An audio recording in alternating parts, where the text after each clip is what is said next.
Bienvenidos otra vez a su programa Sin Tabú, este espacio creado especialmente para ti y aquellas dudas que puedes tener o inquietudes en relación a tu vida sexual. Hoy, por ejemplo, vamos a hablar de los afrodisíacos. ¿Qué quiere decir este término? ¿Por qué lo encontramos mucho entre el público juvenil y también entre el público adulto? Buscando un quehacer, algún saborcito especial que le dé un toque a la vida sexual dentro del marco del matrimonio. Hoy día vamos a conversar de esto con nuestro especialista, nuestro invitado de hoy, el líder religioso y además consejero espiritual y terapeuta familiar, Juan Carlos Torrealba. Bienvenido, Juan Carlos, aquí a Sin Tabú. Muchas gracias, Victoria. En realidad es un gusto estar con ustedes y compartir estos espacios tan importantes dedicados a la vida sexual de la pareja y de las personas y los televidentes que nos escuchan. Así que yo me siento muy contento de estar con ustedes hoy día. Y vamos a hablar de un tema bastante interesante, los afrodisíacos. ¿Qué cosa crees tú que son estos? ¿Qué fenómeno social generó esto en la mente de las personas? ¿Qué es un afrodisíaco? Yo creo que los afrodisíacos han acompañado a las personas desde que el hombre existe sobre el planeta Tierra. Hablemoslo después del pecado, desde mi perspectiva y mi cosmovisión religiosa. Entonces, la palabra afrodisíaco viene de un término, Afrodita. Afrodita, la diosa del amor, la diosa de la fecundidad, ¿no? Una diosa voluptuosa, ¿no? Que lógicamente producía pues ese natural enervamiento que tiene la persona cuando siente deseo sexual. Así que más o menos como que tenemos la idea, afrodisíaco, Afrodita. Es, ¿no? Elevar un poco el deseo sexual. El tono sexual de la relación. Juan Carlos, existe la creencia que va susurrando por ahí en la mente de muchos jóvenes de que algunos alimentos tienen esa capacidad de ser afrodisíacos, de elevar el deseo sexual. ¿Qué encontraste en relación a esto? Bueno, en realidad propondría de que esta idea de los alimentos afrodisíacos que producen o elevan el tono sexual y la libido de la persona, es un asunto que es tan antiguo como el planeta Tierra, en el corto tiempo que tiene de vida, puesto que lo encontramos no solamente en jóvenes. Quizás hoy en día tendría que hablar un poquito de la generación más antigua, de los que están en base 3, base 4, es decir, los que tienen 30 años, 40 años, 50 años, que son los que son más proclives ahora de mantener algunos de estos mitos un poquito antiguos, pero de todas maneras existe y la mentalidad juvenil también los acepta, ¿no? Ahora, podemos encontrar de que en realidad el mito es comes esto o tomas tal cosa y entonces tu deseo sexual se exacerba, se pone a tope y te pone en condiciones de poder enfrentar en este caso el desafío de tener pues un encuentro sexual con tu pareja. ¿Esto se da más en la gente mayor, la gente joven, la gente con cierta preparación cultural o tal vez los que no la tienen? ¿Se da más en el público femenino, masculino? ¿Qué has observado? Mira, podría decir de que si hablamos un poco de cultura, quizás esté limitada, aunque podría cometer un error, así que solamente voy a ser un poco amplio, en personas que digamos sus costumbres son de corte un poquito ancestral, es decir, es lo que me dijeron a mí, es lo que escuché, ¿no? Y hay sectores de la humanidad en donde, digamos, estas situaciones se dan con mayor fuerza, en otras, lógicamente, no, y las vamos a encontrar en cualquier cultura, en cualquiera, si vamos de la que es europea, o la que es americana, o la que es latinoamericana o asiática, en realidad va a estar sesgado por estas características de tipo ancestral que tenga el grupo en el cual se reúne. Ahora, también podríamos decir de que si hablamos de edades es variado. Como decía hace unos momentos, posiblemente las personas que estén entre los 30, 40, 50 años sean un poquito más proclives a aquellas cosas que son míticas en relación al tipo de alimento que comes y qué sé yo, ¿no? Que aquellos que son jóvenes y que de repente piensan que un Red Bull de repente los va a colocar, los va a poner pilas y tú vas viendo esas diferencias que hay. Entonces se maneja un poquito más, digamos, novedoso algunas cosas, algunas bebidas que se hacen para algunos de ellos, algún tipo de costumbre que tengan. Pero por allí vamos con el asunto de los afrodisíacos en relación, en este caso, a estas características que se presentan. Indistintamente de la edad, ambos buscan lo mismo, ¿no? Intentar elevar el tono sexual. Así es. Y en el tema de las mujeres, de los varones, ¿se habrá presentado algún tipo de diferencia? por su tendenciosidad hormonal, cultural. ¿Habrás encontrado tú que hay más expresión de encontrar estos afrodisíacos en hombres o en mujeres? Bueno, en las mujeres es muy posible que sea sutil. La mujer es sutil. Y tenemos que alabar esa característica de ustedes las mujeres, ¿no? La sutileza es algo que les permite, digamos, buscar, ver la posibilidad, pero no lo hacen muy externo, muy para los demás. En el caso de los varones, lógicamente que va a ser un muy conversar entre ellos, oye, ¿qué tal tomaste esto? ¿Cómo te fue? Y que no sé cuánto. Pero lógicamente lo vamos a encontrar más en el público masculino, por una sencilla razón. Ustedes son multiorgásmicas y nosotros no lo somos. Nuestro estado refractario nos pone en esa condición de poder tratar de demostrar cuán varoniles, cuán masculinos, cuán viriles somos. Entonces, lógicamente, el tema afrodisíaco, lógicamente, que va a llamar pues mucho más la atención a los varones, al sector masculino. Oh, ¿no? Mira, qué interesante lo que nos va diciendo Juan Carlos en cuanto a este tema. Y queremos encontrar si es que existe algún tipo de clasificación. De pronto, una parte está direccionada hacia los alimentos, otra parte hacia otro aspecto. ¿Qué nos dirías tú? Bueno, quisiera antes de entrar a esa clasificación decir algo muy importante, y es que muchos de ellos tienen el efecto placebo. Y el efecto placebo es simplemente, son sustancias que no tienen ningún efecto, pero que actúan sobre una base más psicológica de la persona, una especie de profecía autocumplidora, que es creo que esto funciona y realmente que funciona. El efecto placebo va a aparecer más o menos en un 80 o 90% de aquellas cosas que voy a especificar en algunos momentos. Entonces tenemos aquellos afrodisíacos de acción central que trabajan sobre el cerebro y algunos son de tipo fármacos o farmacológicos que definidamente van a activar algunas zonas del cerebro y que van a producir en este caso un real deseo sexual exacerbado en este caso por el tipo de muy notorio porque es de origen químico, ¿no? Lógicamente, ¿no? Luego, y dentro de esos afrodisíacos de acción central, tenemos también aquellos que son de tipo hormonal y que están dentro de nosotros, ¿no? El caso, digamos, típico es el tema de la testosterona, que tanto tenemos hombres como mujeres en diversos grados por nuestra condición. Y finalmente aparecen otro tipo de sustancias que también en este caso cumplen esas funciones. Bueno, ahora tenemos otra que es muy curiosa, que son los afrodisíacos por asociación sensual, que están relacionados con formas, colores, características, y algunos son curiosos y muy risorios inclusive, ¿no? El término sensual nos lleva a pensar en los sentidos. ¿Tendrá alguna direccionalidad sensorial hacia la estimulación de los sentidos, tal vez? Exactamente, porque por sus características los relacionan inadecuadamente, ¿no? Entonces tenemos, por ejemplo, que se asocia con la virilidad masculina, el consumo de los plátanos, los pepinillos, formas alargadas, ¿no? Que lógicamente le van a dar mayor virilidad al varón. Uno dirá, pero uno se come continuamente un plátano y no pasa nada, pero vamos al efecto placebo. Otros, como por ejemplo las peras, por la forma curvilínea, digamos, y el ancho final de la pera que hace asemejar a las caderas de una mujer, o aquellos que se asemejan con las mucosas genitales, como son las fresas, las manzanas, que es algo que lógicamente pasa más por un tema de imaginación, ¿no? Esos son aquellos que tienen, digamos, asociación sensual, muy curiosos, pero que realmente existen y es de acuerdo al nivel cultural de la persona. En tercer lugar, tenemos los afrodisíacos por excitación de vías análogas a las sexuales y finalmente los afrodisíacos por tradiciones culturales. Y estos tienen que ver mucho con el tema alimentario muchas veces, por ejemplo, ciertas raíces, ¿no? Ciertas bebidas, ciertos tipos de preparados, componentes, por ejemplo, las raíces del ginseng, ¿no? Entre algunos de ellos, ¿no? O el de repente comerse, por ejemplo, un concentrado de ancas de rana y así por el estilo que posiblemente para las personas que lo toman se produce esa efervescencia que más pienso está actuando a este nivel. Y a eso queremos llegar. Supuestamente, ¿a qué parte del cuerpo se direccionan estos afrodisíacos? Bueno, entendemos que el mejor órgano sexual que tenemos hombres y mujeres no son nuestros genitales. No, el mejor órgano que tenemos nosotros es nuestro cerebro. ¿Y eso para hombres y mujeres? ¿Solo para mujeres? ¿Cómo es? Yo creo que es para hombres y mujeres cuando hábilmente lo sabemos usar.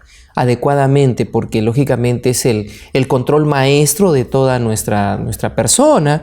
Entonces, siendo que, digamos, ese es el mayor órgano sexual, actúan sobre esa base y el efecto que tenga va, en este caso, a hacer reaccionar por efecto reflejo nuestra zona genital.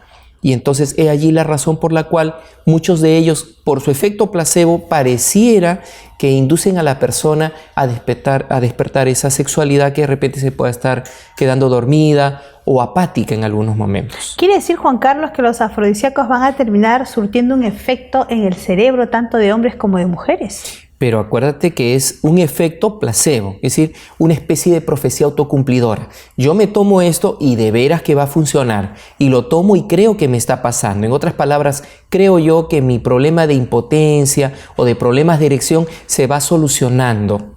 ¿Por qué?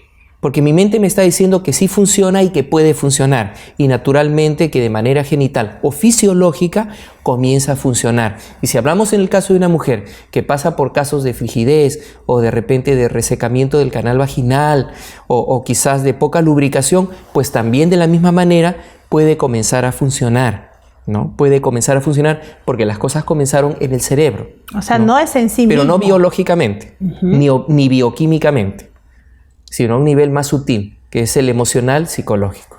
Porque el afrodisíaco en sí mismo no tiene el efecto que sí es el que el cerebro decida que tenga. Sí, porque en realidad es una sustancia inerte, nada más. Muy bien, Juan Carlos, estamos conversando muy amenamente con él sobre este tema tan interesante y además muy curioso como son los afrodisíacos. Recuerda que queremos saber tus opiniones, tus preguntas, tus comentarios, alguna cosa que tú nos quieras contar en relación al tema de hoy, serán muy bienvenidos en el Facebook del programa, en el correo electrónico o en el blog de Sin Tabú. Recuerda además que nos puedes seguir en el canal YouTube. Nos vemos en el siguiente bloque aquí en Sin Tabú.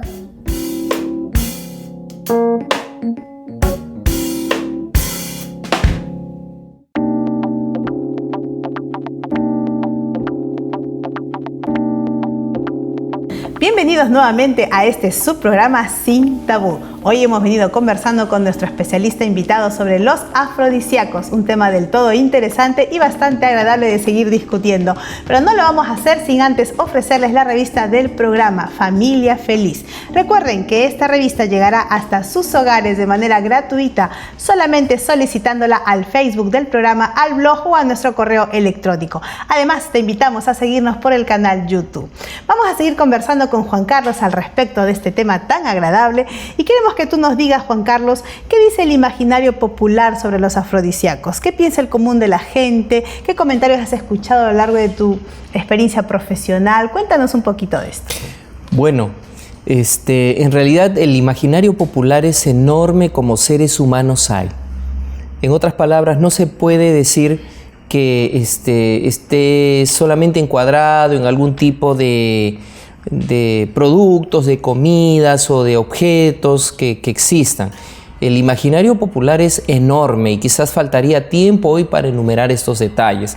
Entonces quizás sea por eso que en la primera parte hemos visto esas, digamos, clasificaciones que se han hecho de los afrodisíacos, pero dentro de los que tienen más imaginería son aquellos que son alimentarios, aquellos que tienen formas, aquellos que tienen colores y aquellos a veces que son marinos, especialmente los que son de extracto del mar, que se sacan de allí, son aquellos a los que se les concede en este caso mayor veracidad y fuerza en el efecto que va a tener sobre las personas. Entonces, especialmente vamos a encontrar el tema pues, de las ostras, las conchas, los choros, elementos que encontramos pues en el mar, ¿no? En el mar, ¿no? Que tal vez por su textura, por su forma, su color, podría pensarse que tiene relación con este tema, ¿verdad? Así es. ¿Tú consideras, Juan Carlos, que en algún momento de la vida conyugal, de la vida marital, de la vida sexual, será oportuno, pertinente hacer uso de estos afrodisíacos, echar mano de este recurso? ¿En qué contexto se podría dar y de qué formas? Yo diría que hoy en día la gente está usando afrodisíacos un poquito más sutiles, mucho más sutiles. Es cierto de que hay gente entre los 60, 70 años que se inclina mucho por ese tipo de píldoras que salieron, que elevan el libido del varón y elevan su potencia sexual y todo lo demás, pero que han tenido algunos efectos desastrosos porque algunos, en este caso, se ha elevado su ritmo cardíaco y han muerto de un ataque al corazón y muchas cosas, ¿no? Entonces, yo voy notando últimamente, y esto es algo que quizás no tocamos, pero me gustaría tocarlo de soslayo, que es el hecho de que hay parejas que gustan mucho, por ejemplo, de las películas eróticas, ¿no? Y hay algunos especialistas o sexólogos, en este caso de línea postmoderna, que dicen si ves películas 3X, que es la denominación técnica que se le da a las películas con alto contenido pornográfico, pueden en este caso preparar a las parejas, hacerlas que deseen más el uno al otro, pero son contraproducentes definitivamente porque las prácticas a veces son contra natura. Y las prácticas que son contra natura pues traen complicaciones definitivamente porque nunca se ha explicado qué efectos puedan tener, pero un especialista lo sabe. Entonces, por ahí como que va el asunto. Es hiriente la clasificación de aquellas que tienen un despertar en el estímulo sensorial, ¿no? Sí, exactamente. Son de ese tipo y podría decirse que son afrodisíaco también. Claro, por lo general todas ellas van a iniciar por allí, ¿no? Despertar lo sensorial va a significar en este caso qué es lo que siento, qué es lo que miro, qué es lo que percibo, qué es lo que pasa conmigo a mi alrededor, y que hay parejas que lo buscan cuando a la mano hay afrodisíacos naturales que realmente funcionan muy bien. ¿Es posible que una pareja eche mano de esos que tú últimamente nos mencionas, que funcionan muy bien, que pueden ser recomendados? ¿Cuáles son, por ejemplo? ¿En qué contexto una pareja puede hacer esto sin sentirse mal o sentirse muy bien? ¿Qué nos dirías de esto? Yo pienso que a veces esta situación de afrodisíacos se da de manera muy sutil en las parejas, ¿no? Yo busco, por ejemplo, el libro de Cantar de los Cantares. Y ahí encuentro la manera como, en este caso, hombre y mujer se observan. Y eso es un afrodisíaco normal. Cuando, por ejemplo, el joven habla de la chica y le dice: cuán hermosos son tus amores, el olor de tus ungüentos, las especias aromáticas, tus labios son como un panal de miel que destilan, y eres un huerto cerrado, me gustan tus pechos, son como gemelos de gacela. Y son términos muy, muy curiosos en donde se expresa esa sexualidad que se despierta y ese deseo del eros del hombre hacia la mujer por ver su cuerpo desnudo. Pero eso no queda allí. Cuando la chica habla del varón, estoy hablando de afrodisíacos naturales, ella dice, ¿no? Sus manos son como anillos de oro engastados en jacinto, su cuerpo como marfil claro, cubierto de zafiros, y sus piernas como columnas de mármol. Y podría continuar. ¿Qué está pasando allí? Ahí hay una descripción del físico de su pareja. Y hay una sucesión de palabras lindas que se van diciendo de manera atractiva, atrayente, como un dechado de cortejo, ¿no? Que está buscando algo de estimulación sensorial de la pareja a nivel auditivo. Así es, así es. Y posiblemente va acompañado también de lo que es físico, perdón, de lo que es visual, porque lógicamente se está vivenciando, de lo que es del tacto, porque posiblemente se está tocando, de lo que es olfativo, porque de repente se está aspirando un olor. Entonces entra en juego todo eso, y estos afrodisíacos naturales realmente que funcionan en la pareja cuando los niveles de comunicación son óptimos, que es muy importante esto.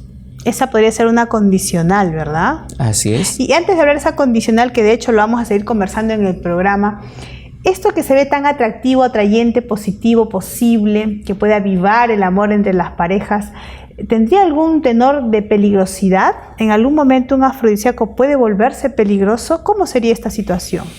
Es peligroso si de repente lo estoy usando de manera desmedida, sin prescripción médica, si son fármacos, o de repente con mucho descuido si de repente son demasiado tradicionales, porque puede hacer que te den a beber una cantidad de jugo de flores, de flores, o de repente de animales, fluidos animales que de repente pues no han sido tratados adecuadamente, o que exprofeso fueron colocados cierto tiempo a la intemperie, y de repente ya pues hay una serie de bacterias alrededor, pero tú te lo tomas con el deseo de aumentar, entonces el deseo sexual, y allí se corren riesgos y farmacológicamente lo que voy a tomar puede afectar mi ritmo cardíaco, mi presión, y entonces me pongo en situaciones pues peligrosas.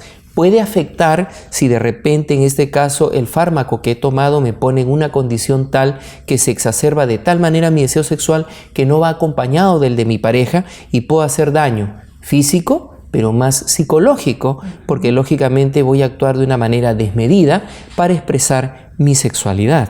Considerando, ¿no?, que la relación sexual no es nunca de uno, sino de dos.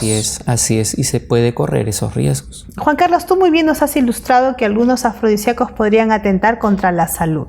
Podríamos también tener algún riesgo emocional o psicológico porque desborde el ímpetu en una de las partes que no es correspondida por la otra. ¿Habrá otro tipo de peligro, Juan Carlos? De pronto se nos ocurre algún tipo de obsesión porque algo resultó. ¿Qué nos dirías al respecto? Bueno, podría haber, en este caso podría haber una dependencia al afrodisíaco cuando en realidad la persona puede funcionar de manera normal, ¿no? De acuerdo a su edad, de acuerdo a su condición, a su estado físico, al grado de estrés al que está sometido. Entonces, el riesgo iría más por el lado de volverse dependiente de, ¿no? Y pensar que con o sin esa sustancia, con o sin esa práctica, con o sin ese visionamiento, uno va a funcionar bien. Y si no lo tiene, se viene abajo. Cuando en realidad no es esa la idea, el ser humano funciona muy bien, está muy bien calibrado. Está diseñado para exactamente, eso, ¿no? Como para poder actuar y desempeñarse sexualmente de una manera adecuada. Entonces, allí habría que entender que un afrodisíaco natural, que es algo que no se siente, tú no lo buscas de manera definida, es muchísimo mejor a uno prescrito o artificial en donde tú dices, como esto, bebo esto, me pongo esta pastilla o ingiero este fármaco con la finalidad de tener de repente un mejor desempeño, hombres o mujeres, cuando en realidad simplemente es algo que debería darse naturalmente y que debería buscarse de manera natural. Por ello es que ahora que estamos ya llegando al final de este programa tan interesante, quisiéramos pedirte, Juan Carlos, ¿qué recomendaciones generales nos darías? Haciendo un repaso desde que empezó el programa, en el primer bloque, finalmente, ¿qué nos dirías en relación a este tema? Bueno, me gustaría usar la Biblia. La Biblia es un libro que tiene material muy interesante porque los principios que hay allí ayudan a que podamos entender muchas cosas. Dios lo hizo pensando en el ser humano. Y si bien es cierto, básicamente habla de la experiencia de la salvación, pero hay cosas hechas para el ser humano. Uno de los peores elementos o uno de los peores antiafrodisíacos que pudieran haber sería en este caso el que está en el libro de Efesios, que dice, no se ponga el sol sobre vuestro enojo. Si tienes una discusión, acomódalo antes que se ponga el sol. ¿Por qué? Porque es la peor manera de tener un buen comportamiento sexual e íntimo en la cama. Debido a que, digamos, hay una serie de emociones encontradas, de amarguras que se guardan por meses y eso arruina la vida sexual de una pareja. Así es que no lo use. Y si lo practica, evítelo, porque lógicamente va a arruinar su sexualidad. Lo mejor, lo que en el libro de Cantares hemos leído hace unos momentos, y déle una revisada con su pareja, ¿no? Es decir, invitaría a todas las damas y a todos los varones que de cuando en cuando lean juntos estas hojas sagradas en donde el Cantar de los Cantares expresa el amor de la pareja. Esa sería una recomendación indispensable. La buena comunicación, la buena expresión de aquellas cosas que nos gustan y nos disgustan son el mejor afrodisíaco que hay, ¿no? El saber expresar aquellas cosas que físicamente nos atraen el uno del otro, ¿no? El sentirse a gusto con su persona. Y que la otra persona lo sepa, no solo lo suponga. No, que no lo suponga, que lo sepa, que sea verbalizado. A veces, para algunas parejas funciona bien irse a un buen gimnasio, no solamente porque el cuerpo va a estar en su tono muscular, sino que también en este caso te condiciona a ti a sentirte muy bien con lo que eres como persona y a dar lo mejor como persona con tu pareja en la intimidad. Te sientes muy bien contigo misma, te sientes bien contigo mismo y entonces das de lo mejor de ti, te sientes feliz de entregarte. Y se transforma en un afrodisíaco natural. Natural, porque va a estar allí, va a estar allí. Buena alimentación, buen sueño, poco estrés, mucho ejercicio, bastante aire. Son 8 aspectos básicos que ayudan mucho a que la persona esté en un buen tono muscular, espiritual, social, emocional y entonces por ende sexual. Hablando de la pareja. Muy bien, Juan Carlos, estamos muy contentos y agradecidos por cómo él nos ha ilustrado este tema tan interesante, muchas veces conversado, y la orientación que él nos ha dejado en claro durante este programa a lo largo de todas las preguntas que hemos ido dilucidando. Recordemos que la Biblia dice en 1 Corintios 7:3, el marido cumpla con la mujer el deber conyugal y asimismo la mujer con el marido. La mejor forma de poder tener esa libido alta entre uno y otro cónyuge es el ser responsable con el privilegio conyugal que Dios nos dio, no negándonos el uno al otro. Dios pueda bendecirlos y nos vemos en nuestro siguiente programa. Recuerda que estamos interesados en saber tus opiniones, comentarios, tus preguntas, alguna ilustración o caso que nos quieras compartir, van a ser muy bienvenidos. No dudes en escribirnos al blog del programa, al Facebook o al correo electrónico de Sin Tabú. Te invitamos además a seguirnos por el canal YouTube. Nos vemos en el próximo programa de Sin Tabú.